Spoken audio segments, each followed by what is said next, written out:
for English subtitle, push the subtitle button.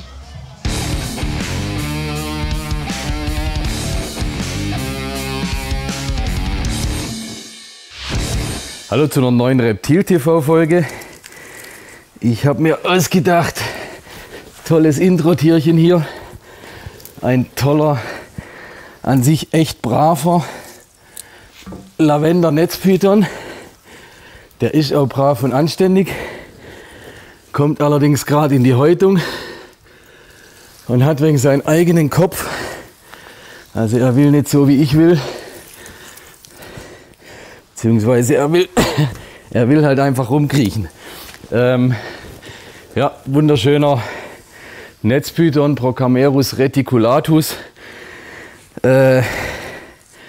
Netzer sind ja manchmal auch wegen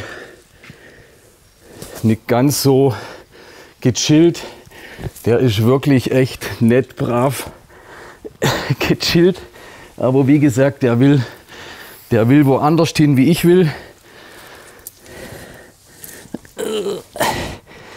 Und ich tue mich, wie ihr seht, etwas schwer,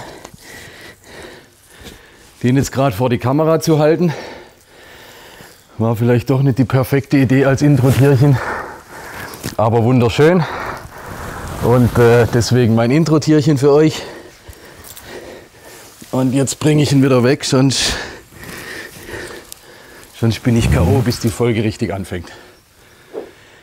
Was ein Stress. Also das Tier, habt ihr gesehen, eigentlich völlig lieb, völlig gechillt in Anführungsstrich, beziehungsweise heute leider etwas vielleicht ADHS oder er wollte weg, er wollte nicht vor die Kamera, aber sonst, oder den wollte ich euch zeigen, vielleicht gleich ein bisschen schlecht gewählt, aber dann war gleich mal Action zum Einstieg.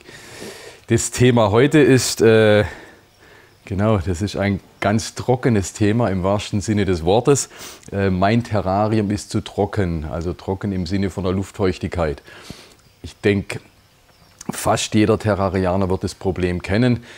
Ein Großteil unserer Terrarienpfleglinge wollen eine hohe Luftfeuchtigkeit und in der Wohnung haben wir vielleicht 10, 20, 30% Luftfeuchtigkeit. Man will ja in der Wohnung keine hohe Luftfeuchtigkeit und bei uns hier in Westeuropa haben wir sowieso eine sehr niedrige Luftfeuchtigkeit. Und so haben wir immer den Kampf, wie kriege ich mein Terrarium oder wie kriege ich in meinem Terrarium die Luftfeuchtigkeit hoch, dass ich zumindest 50, 60, vielleicht sogar bis 80% Luftfeuchtigkeit habe. Und das behandeln wir heute. Hier so ein grüner Hundskopfschlinger, Corallus caninus. Vielleicht fast ein wenig übertrieben, was ich jetzt hier auffahre. Also das ist ein Tier, wo besonders hohe Luftfeuchtigkeit braucht. Aber selbst wenn man Königspython oder sogar auch eine Kornatter, ist unsere Wohnungsluftfeuchtigkeit schon zu niedrig. Oder Boas oder eigentlich so ziemlich oder fast egal welche Terrarienschlange. Und auch bei den Echsen, ne, grüner Leguan, Basilisken oder die tropischen Landschildkröten. Bei allen braucht man eigentlich eine höhere Luftfeuchtigkeit wie das, was wir in der Wohnung haben. Wir können es, oder der erste Schritt ist, ihr müsst natürlich bei eurem Terrarium mal schauen mit den Lüftungen. Ne? Also gerade viele neue Terrarien, die Reptisu zum Beispiel, die haben ja oben dieses Gitter, ne? Wo man auch die Lampen draufstellen kann oder sowas. Luftfeuchtigkeit betreffend ist das natürlich recht ungünstig, weil uns da die ganze Luftfeuchtigkeit, die wir im Terrarium haben, durch dieses Gitter abhaut, beziehungsweise auch die trockene Wohnungsluft reinkommt. Lüftung an sich ist wichtig, also ihr dürft natürlich auch nicht alles zukleben, also im Schneckenbereich, wir haben ja mal die Folge über Schnecken gemacht, die Schneckenleute gehen hin und kleben sämtliche Lüftungen zu, damit die Luftfeuchtigkeit drin bleibt. Das können wir natürlich hier bei irgendwelchen Schlangen, Echsen nicht machen. Die brauchen auch die frische Luft und die brauchen den Luftaustausch. Aber ihr könnt hinterfragen, ob die Lüftung wirklich vielleicht nicht zu viel ist und könnt da schon mal ein kleines Stück gegebenenfalls abdecken oder zumachen, dass der Luftaustausch, den ihr habt, wirklich gut ist, aber nicht zu viel ist. Ne?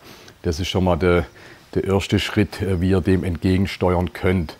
Wenn das nicht hilft, oder egal, selbst wenn das hilft, aber zusätzlich müsst ihr natürlich im Terrarium irgendwie Feuchtigkeit reinbringen.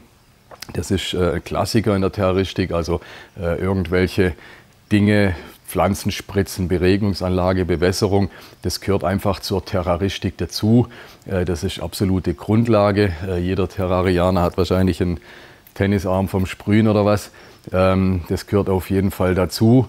Und das will ich euch in der Folge ein wenig zeigen, was man da macht oder was es für verschiedene Möglichkeiten gibt, um da die Luftfeuchtigkeit höher zu kriegen. Mein Kamerakind Flo hier hat mich gerade daran erinnert, dass wir natürlich, bevor wir hier drüber sprechen, die ganze Sache irgendwie messen müssen. Dazu gibt es ja jede Menge Thermohygrometer. Also ihr braucht einen Hygrometer natürlich zum das Messen. Die haben entweder den Fühler im Gerät oder mit Außenfühler. Außenfühler ist ganz praktisch, den kann ich an verschiedenen Positionen im Terrarium mal probieren. Wobei beim Hygrometer die Positionen nicht ganz so wichtig sind wie beim Thermometer. Beim Thermometer habe ich schon ziemlich viele Temperaturzonen im Terrarium. Beim Hygrometer hat in der Regel das ganze Terrarium so ziemlich die gleiche Luftfeuchtigkeit. Ihr solltet den halt nicht direkt ans Lüftungsgitter machen. Wenn ich den Fühler oder den Thermohygrometer genau an die Lüftung hinmache, dann verfälscht es wahrscheinlich das Resultat, weil ja die Luft von außen kommt. Also hängt den Fühler irgendwo mitten rein, dann habt ihr die Luftfeuchtigkeit im Terrarium gemessen. Noch ein Punkt zu den Hygrometern: mit der Zeit lassen die nach, sei es, dass die Fühler verkalken oder diese Haarhygrometer, wo man kennt, wo so eine Feder oder irgendwas drin ist, die lassen mit der Zeit auch nach und zeigen mit der Zeit immer weniger an. Also müsst ihr darauf achten, ob der wirklich noch korrekt anzeigt oder mal mit dem zweiten testen oder von Zeit zu Zeit eben überprüfen, ob der noch wirklich richtig misst, dieser Hygrometer. Dann, wenn ihr gemessen habt und seht, oh, das ist ja alles viel zu wenig, das wird wahrscheinlich das Resultat sein, müsst ihr schauen, wie ihr die Luftfeuchtigkeit reinkriegt. Andere Sache noch vorneweg. Was wir auf jeden Fall machen, ist ein Versteck mit hoher Luftfeuchtigkeit zur Verfügung stellen. Ne? Also da gibt es gerade diese Magnetschlupfboxen zum Beispiel, die haben wir mal vor Jahrzehnten entwickelt. Ne? Also überall auf der Welt, wo ihr diese Boxen mit Magnetdeckel seht, war mal meine Idee. Wurde dann von irgendwelchen anderen Anbietern, glaube ich, mittlerweile auch, ich möchte nicht sagen geklaut, aber zumindest nachgemacht. Aber diese Boxen hatten wir uns mal überlegt als Versteckboxen.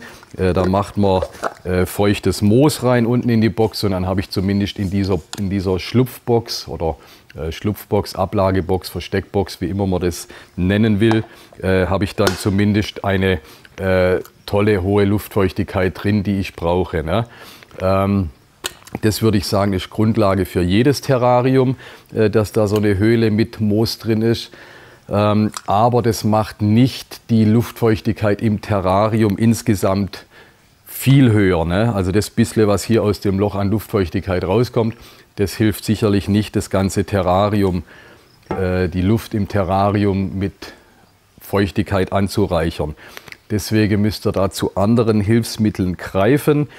Die klassischen Hilfsmittel sind Moos, gibt dieses, nennt sich Kugelmoos, ne? Das ist so wegen halt von der Form her kugelförmig oder halbkugelförmig, oder es gibt dieses Dickmoos, das ist ein bisschen, das ist eher so Plattenmoos oder sowas. Sowas könnt ihr reinmachen, das immer gut feucht halten, eine Ecke vom Terrarium mit diesem Moos belegen. Das Moos müsst ihr von Zeit zu Zeit auswechseln, weil es irgendwann in sich zerfällt und das Gammeln anfängt sozusagen. Also alle paar Wochen, Monaten auswechseln und natürlich immer gut feucht halten mit Wasser. Ne? Nicht einmal feucht reinlegen und dann vergessen, dann trocknet es ja mit der Zeit aus. Also immer wieder wirklich gut nachfeuchten oder rausnehmen, im Wasser einweichen, dass es sich vollsaugt und wieder ins Terrarium reinlegen. Den gleichen Effekt habe ich mit diesem Sphagnummoos. Das Sphagnummoos kommt in der Regel in solchen Ziegeln. Da kann ich mir Stücke davon abschneiden, weil also dieser ganze Ziegel, der gibt ungefähr 9 Liter Moos, also der gibt wirklich eine riesen Menge. Da kann ich mir Stücke abschneiden, lege die ins Terrarium in eine Ecke rein oder wie gesagt eben zum Beispiel in meine Versteckhöhle rein. Und dann habe ich das als Feuchtigkeitsspender, was auch wirklich Feuchtigkeit an die Luft abgibt und hilft, die Feuchtigkeit in meinem Terrarium zu erhöhen. Was neben dem Moos noch eine super Möglichkeit ist, um Luftfeuchtigkeit reinzukriegen, sind echte Pflanzen. Ne? Die Pflanzen geben natürlich auch Feuchtigkeit ab über die Blätter oder über die Erde, in der sie eingetopft sind. Also das macht auch eine tolle Luftfeuchtigkeit. In der Terraristik ein bisschen das Problem mit echten Pflanzen ist, dass viele Terrarientiere die Pflanzen kaputt machen, entweder durch ihr Gewicht, also Schlangen zum Beispiel, ne, die kriechen dann drüber und die nehmen da keine Rücksicht drauf, dass die Pflanze jetzt liebevoll eingepflanzt ist, sondern die kriechen drüber und irgendwann hat man alles flach da liegen. Oder es gibt Terrarientiere, grüner Leguan, Schildkröten, andere Leguanarten, Nashornleguane, die fressen die Pflanzen einfach. Dann hat man auch ein Problem, ne? Weil wenn die Pflanzen immer wieder gefressen werden, klar kann ich immer wieder neue reinstellen, ist auch okay, aber dann müsst ihr natürlich aufpassen, dass es keine giftigen Pflanzen sind und ja, wie gesagt, schon beim Zerdrücken oder beim Kaputtmachen müsst ihr halt gucken, dass ihr irgendwelche robusten Pflanzen reinmacht.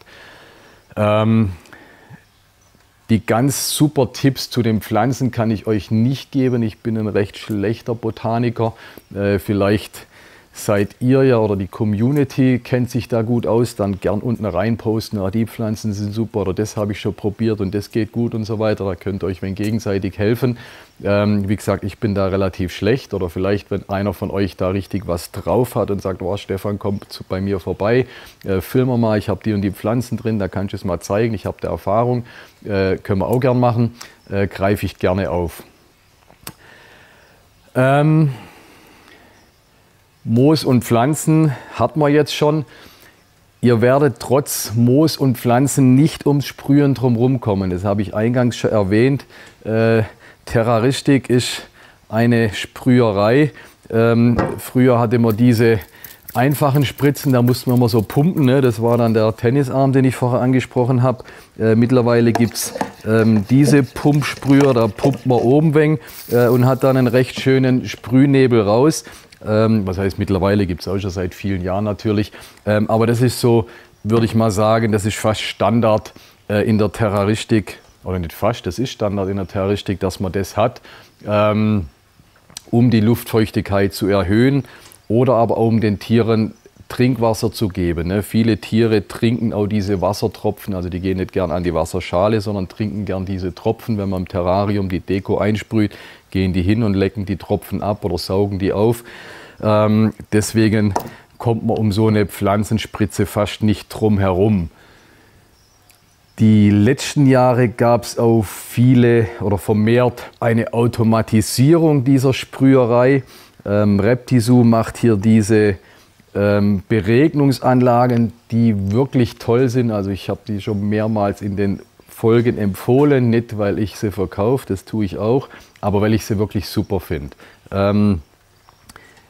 Da spare ich mir dann die Sprüherei. Die haben so Einstellknöpfe, 3 Stück. Da stelle ich die Häufigkeit, wie oft ich sprühe, die Sprühdauer, ne, wie lang sie sprühen, ob 10 Sekunden oder 30 Sekunden oder gar eine Minute, stelle ich an einem Knopf ein. Und am dritten Knopf stelle ich die Intensität ein, wie stark ich sprühe. Ne. Habe ich ein kleines Terrarium, mache ich eine schwache Intensität. Habe ich einen Riesenterri, drehe ich auf volle Pulle. Das finde ich echt super. Also ich finde, das automatische Sprühen ist praktisch. Ne? Wie gesagt, muss ich es nicht von Hand machen, aber diese Einstellknöpfe finde ich auch wirklich super, weil ich da genau dosieren kann, was ich brauche. Dann kann ich deswegen beobachten über einen Zeitraum und sagen, oh nee, das war jetzt ein bisschen zu viel. Also sprühe ich nicht mehr 4-mal am Tag oder 8-mal am Tag, sondern sprühe nur noch 2-mal am Tag damit und so weiter. Oder stelle die Intensität ein wenig runter. Ne? So kann ich mich mit der Zeit hintasten. Wirklich super Sache. Gibt es in verschiedenen Größen. Hier die Mini, die Mittel, das ist eigentlich so das Standardgerät. Also das ist mein Lieblingsteil. Das Ganze gibt es noch ein wenig größer, wenn ihr ein Riesenterrarium habt, beziehungsweise auch mit einem großen Wassertank dran, ne, der dann entsprechend länger hält. Also das ist eine ganz perfekte Sache. Das alles zusammen, was ich jetzt gesagt habe, Terrarium genau anschauen mit der Belüftung. Wie gesagt, dreht mir jetzt Wort im Halse rum. Terrarium braucht eine gute Belüftung, aber es darf natürlich auch nicht alles rausgehen. Dann Versteckhöhle mit Moos, eventuell irgendwelche Ecken mit Moos, um insgesamt nochmal zu erhöhen. Plus Sprühen, sei es von Hand, sei es mechanisch. Das sorgt im Terrarium für eine gute Luftfeuchtigkeit. Das gehört auf jeden Fall dazu. Das ist wirklich ein ganz gravierender Teil in unserem Hobby. Der eine oder andere von euch wird jetzt nur sagen, ja, aber ich habe doch die Wasserschale drin stehen, da verdunstet doch auch viel Wasser. Ist leider so, dass aus der Wasserschale selber nicht allzu viel verdunstet oder mengenmäßig nicht ins Gewicht fällt. Das hat damit zu tun mit der Oberfläche. Ne? Habe ich eine Wasserschale, die hat eine Oberfläche von, was weiß ich, wie viel Quadratzentimeter das jetzt sein werden, 50, 100, keine Ahnung. Die Verdunstung aus dieser Oberfläche ist viel geringer, wie wenn ihr Moos drin habt. Ne? Das Moos hat ja dann eine viel größere Oberfläche, durch das, dass es so fluffig ist sozusagen, oder wenn ihr jetzt euch einen Schwamm oder irgendwas vorstellt, ne, die Oberfläche ist viel größer, entsprechend viel mehr Wasser verdunstet aus solchem Moos oder irgendwas mit großer Oberfläche. Aus der Wasserschale kommt auch ein klein bisschen, aber bei weitem nicht so, dass es ausreicht, dass ihr eine gute Luftfeuchtigkeit im Terrarium habt. Und mehr oder weniger fast egal, wie groß ihr die, oder klar, umso größer die Wasserschale, umso mehr habt ihr. Aber das kann man nicht unendlich weit treiben. Deswegen ist die Wasserschale nicht die Lösung für euer Luftfeuchtigkeit-Problem. Zum Abschluss nochmal ein Vertreter, der es feucht mag, so ein kleiner Kronenbasilisk hier geblieben. Die wollen es auch immer schön feucht haben, einfach damit ich nochmal ein Tier zeige, der es feucht mag. Das war die Folge über Luftfeuchtigkeit. Wie gesagt, wichtiges Thema in der Terroristik, dass die Tiere sich wohlfühlen. Wenn es euch gefallen hat, Daumen hoch, gern Kommentare unten lassen. Vielleicht habt ihr noch andere Ideen oder vorher habe ich das mit den Pflanzen angesprochen. Und Kanal abonnieren, Daumen hoch und dann bleibt mir treu bis zur nächsten Folge und checkt die Luftfeuchtigkeit in eurem Terrarium.